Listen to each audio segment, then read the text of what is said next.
নমস্কার দর্শক বন্ধুরা, আমি প্রতিমা কুকিং উইথ প্রতিমা চ্যানেলে তোমাদের সবাইকে আবারও একবার আন্তরিকভাবে সুস্বাগতম।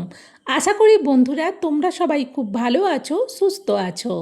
আমিও তোমাদের মতো ভালো বন্ধু পেয়ে খুব ভালো আছি।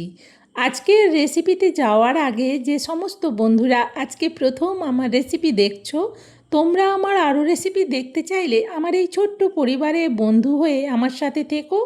আমার জানা রেসিপিগুলো খুব সহজেই বাড়িতে বানিয়ে নিতে পারবে, আর রেসিপিগুলো যেমনই সুস্বাদু তেমনই স্বাস্থ্যকর। বন্ধুরা, তাহলে চলো আজকের রেসিপিটা শুরু করি। আজকে কিন্তু আমি সবজি কেটে নিয়েছি, সবজি কেটে ধুয়েও নিয়েছি। আমি এখানে নিয়ে নিচ্ছি একটা মিডিয়াম সাইজের গোটা আলু। আলুটাকে কিন্তু একটু বড় বড় করেই কেটেছি। আর নিয়ে নিচ্ছি একটা মিডিয়াম সাইজের ছোট পেঁপে। পেঁপেটাকেও বড় করে কেটেছি।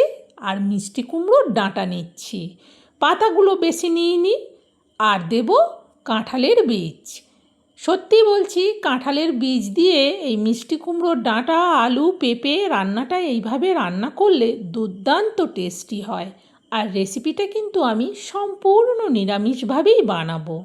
আমি এইভাবে সবজি কেটে ধুয়ে নিয়ে থালার মধ্যে সুন্দরভাবে সাজিয়ে নিয়েছি। এখন শুধু রান্নাটা শুরু করব। বন্ধুরা, কেউ স্কিপ করে রেসিপিটা দেখো না। স্কিপ করে দেখলে তোমরা কিন্তু বুঝতে পারবে না যে আমি রেসিপিটা সম্পূর্ণ কিভাবে রান্না করলাম। চলো তাহলে এবার রান্নাটা শুরু করি। গ্যাস জেলে কড়া বসিয়ে দিয়ে কড়াতে দিয়ে দিলাম তেল। এবার খুন্তি দিয়ে তেলটাকে কড়ার উপর পর্যন্ত চাড়িয়ে নেব। ততক্ষণে কিন্তু তেল ভালো করে গরম হয়ে গেছে। দিয়ে দিচ্ছি এবার আলুগুলো। সব আলুগুলো দেওয়ার পর খুন্তি দিয়ে এবার উল্টে পাল্টে আলুগুলোকে নাড়াতে থাকবো। আর এইভাবে খুন্তি দিয়ে নাড়াতে থাকলে তাহলে আলুর সব দিকে ভালোভাবে তাপ লাগবে, আলুগুলো বেশ ভালোভাবে ভাজা হবে। প্রায় 1 মিনিটের মতো আমি কিন্তু আলুগুলোকে উল্টে পাল্টে নাড়ালাম। আলুগুলো আগের থেকে সুন্দরভাবে কিন্তু ভাজা ভাজা হয়ে এসেছে। আলুতে দিয়ে দিচ্ছি অল্প কালো জিরে। কালো জিরেটা দেওয়ার পর আবারও ভালো করে খুন্তি দিয়ে আলুটাকে নাড়াতে থাকবো। এতে করে কালো জিরেটাও ভাজা হবে আর আলুও ভালোভাবে ভাজা হবে। সুন্দর কালো জিরে ভাজা থেকে গন্ধ বেরোচ্ছিল, সেই জন্য দিয়ে দিচ্ছি এবার কাঁঠালের বীজগুলো। কাঁঠালের বীজগুলোও দেওয়ার পর আবারও খুন্তি দিয়ে ভালো করে আলু আর কাঁঠালের বীজটাকে নাড়াতে থাকবো।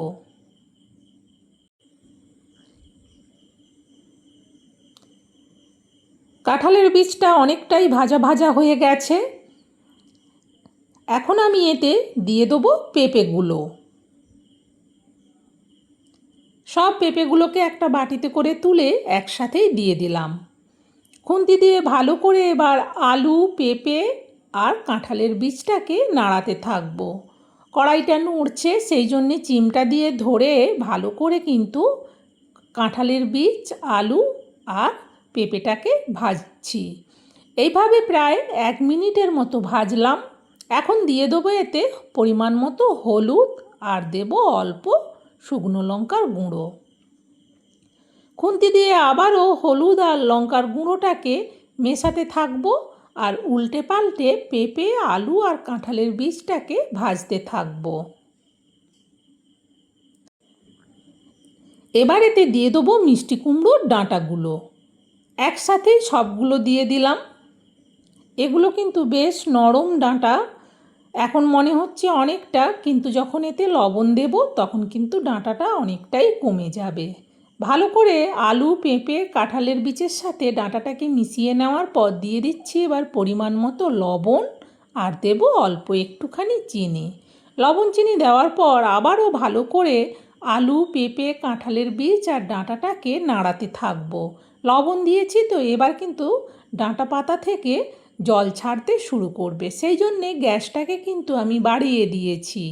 বাড়িয়ে দিয়ে বেশ ভালো করে কিন্তু সব কিছুকে একসাথে মিশিয়ে নিলাম। দেখো ডাঁটা পাতা কতটা কমে গেছে আগের থেকে।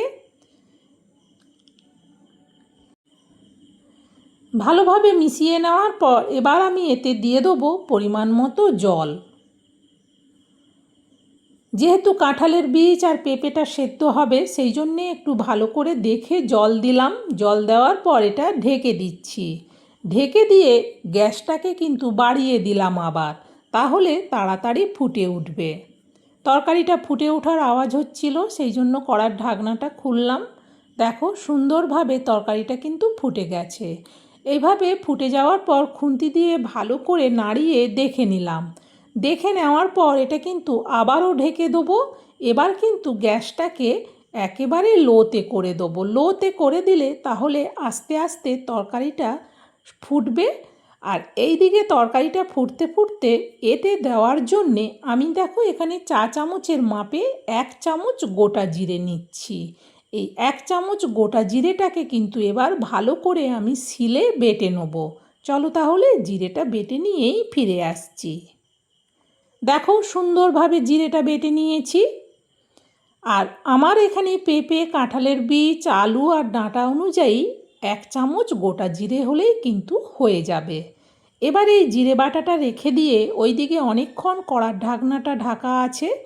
আগে ওইদিকে কড়ার ঢাকনাটা খুলে তরকারিটাকে একটু খুন্তি দিয়ে ভালো করে নাড়িয়ে দেখে নিই। পেঁপে কিন্তু এখনও সেদ্ধ হতে দেরি আছে। এবার দিয়ে দিচ্ছি জিরে বাটাটা। জিরে বাটাটা সবটা দেওয়ার পর খুন্তি দিয়ে ভালো করে জিরে বাটাটাকে ঝোলের মধ্যে মিশিয়ে দিলাম। এইভাবে মিশিয়ে দেওয়ার পর এটাকে আবারও ঢেকে দেবো। ঢেকে দিয়ে গ্যাসটা কিন্তু কমানোই থাকবে, তাহলে ভালোভাবে পেঁপে আর কাঁঠালের বীজটা সেদ্ধ হবে। প্রায় মিনিট 3 মতো বাদে আবারও আমি কড়ার থেকে ঢাকনাটা খুললাম। এবার ভালো করে আমি খুন্তি দিয়ে নাড়িয়ে দেখে নেব বিশেষ করে পেঁপে আর কাঁঠালের বীজটা সেদ্ধ হয়েছে কিনা। সেই জন্যে কড়াটাকে ভালো করে ধরলাম। কাঁঠালের বীজ কিন্তু ভালোভাবে সেদ্ধ হয়ে গেছে। কাঁঠালের বীজটা সেদ্ধ হওয়া মানে পেঁপে, আলু সব কিন্তু সেদ্ধ হয়ে গেছে। এইভাবে একটু ঝোল ঝোল রাখবো। এটা নাবিয়ে যখন ঠান্ডা হবে, খাওয়া হবে, তখন কিন্তু ঝোলটা অনেকটাই আরও টেনে যাবে। চলো তরকারিটা নাবিয়ে নিই। তরকারিটা যেহেতু অনেকটা, সেই জন্য এরকম একটা বড় স্টিলের জায়গার মধ্যে পুরো তরকারিটা ঢেলে নিচ্ছি। সত্যি বলছি বন্ধুরা, এইভাবে কাঁঠালের বীজ দিয়ে মিষ্টি কুমড়োর ডাঁটা, আলু পেঁপেটা রান্না করলে খেতে কিন্তু দুর্দান্ত টেস্টি হয়। যারা সবজি খেতে পছন্দ করে না তারাও কিন্তু এটা খেয়ে খুব খুশি হবে। আর সম্পূর্ণ নিরামিষভাবেই রান্নাটা করলাম। বন্ধুরা, আমার এই রেসিপিটা আমি যেভাবে রান্না করলাম তোমাদের কেমন লাগলো সেটা কিন্তু কমেন্টে জানিও। ভালো লাগলে অবশ্যই একটা লাইক দিয়ে আরও রেসিপি শেয়ার করার উৎসাহ বাড়িয়ে দিও। আর তোমরাও এটা শেয়ার করে দিও, যাতে এইভাবে যারা কখনো রান্না করে খায়নি তারা যাতে আমার দেখানো পদ্ধতিতে বাড়িতে বানিয়ে খেতে পারে। বন্ধুরা, আজকের মতো রেসিপি শেষ। সবাই ভালো থেকো, সুস্থ থেকো। আবার অন্য দিন অন্য রেসিপি নিয়ে তোমাদের কাছে চলে আসবো। আজকের মতো তাহলে বিদায় নিচ্ছি। টাটা বন্ধুরা।